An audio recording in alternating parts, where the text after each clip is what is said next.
is the 2017 Honda City VX top of the line automatic transmission. Exterior wise, fresh original paint, 17 inches race wheels, makakapalang tires at sa harap, halogen headlight, fog lamps, may chrome accent sa grille at 2 ang ending. At pagdating sa engine, it's a 1.5 liter naturally aspirated 4-cylinder iVTEC automatic transmission engine at napakaganda ng kondisyon ng makina, may mga kasa markings pa yan. And since ito yung top of the line variant, keyless entry na rin siya. Lalagay mo lang ang kamay mo dito, unlock na siya at meron na rin siyang side skirt. At sa pinakalikod, orig pa yung mga lens, top of the line VX, chrome garnish, rear camera at sa trunk.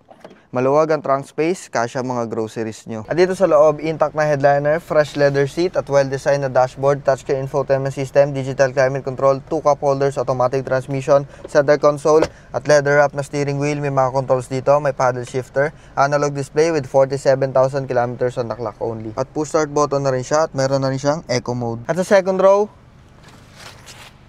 nothing special pero okay ang leg, shoulder and headroom, 6 foot ang height ko at meron siyang 2 outlet source dito. Perfect for daily at city driving kasi sobrang fuel efficient at pagdating naman sa availability ng parts, hindi ka mahihirapan. Honda yan eh. Kaya kung gusto mo to, for only 575,000 pesos, mauuwi mo na to.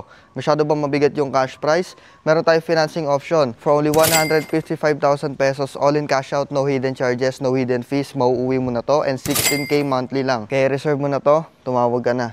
Thank you guys. Peace out.